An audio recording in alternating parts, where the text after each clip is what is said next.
Let's go. বছর 25 আগেও মুলুক ছিল বীরভূমের আর 5টা সাধারণ গ্রামের মতোই একটা গ্রাম। তাল গাছের সারি দেওয়া সবুজ প্রান্তর আর তারই মাঝে সুন্দর সাজানো গোছানো সাঁওতালি গ্রাম। এরপর এখানেই আস্তে আস্তে বড় হয়ে উঠল ভারত সেবাশ্রম সংঘ।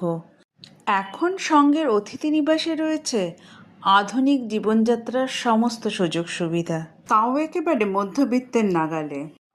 রঞ্জনার ডায়েরির এই পাতাটাই আমি রঞ্জনা আজ তুলে ধরব আপনাদের সামনে। মুলুক গ্রামে আজ যেখানে প্রণবানন্দ মহারাজের মন্দির, একসময় সেখানেই ছিল সাঁওতালিদের জমায়েতস্থল, মানে এখনকার দিনের ক্লাব বলতে পারেন।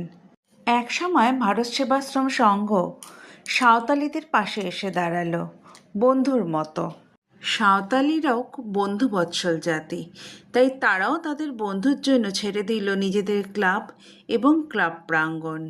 আর সেই বন্ধুত্বের সম্মানেই মন্দিরের গায়ে সিমেন্টের কারুকার্যে চিত্রিত হলো সাঁওতালি জীবনযাত্রা, ঠিক যেমনটা দেখা যায় সাঁওতালি গ্রামে তাদের বাড়ির দেওয়ালের রঙিন আলপনায়।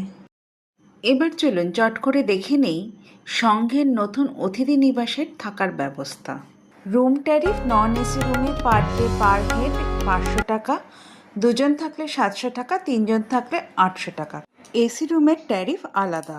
রয়েছে ডরমেটরি, প্রতি ক্ষেত্রেই খাওয়ার খরচ আলাদা।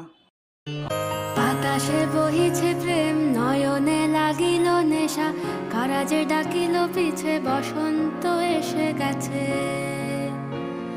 মধুর অমৃত বাণী, বেলা গেল সহজেই, মরমে উঠিল বাজি, বসন্ত এসে গেছে। থাক তবু ভুবনের ধুলি মাখা চরণে, মাথা নত করে রব, বসন্ত এসে গেছে, বসন্ত এসে গেছে।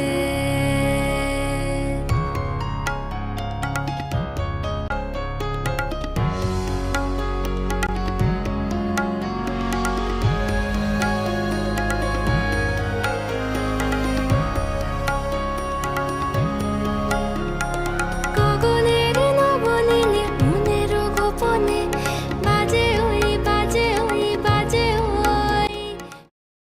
বোলপুরে আমাদের থাকার গল্প তো শুনলেন, এবার অব্বির শান্তিনিকেতন বেড়ানোর গল্প নিয়ে আসছি পরের পর্বে। আজকের গল্প এই পর্যন্তই। ভালো থাকবেন, সঙ্গে থাকবেন, টাটা।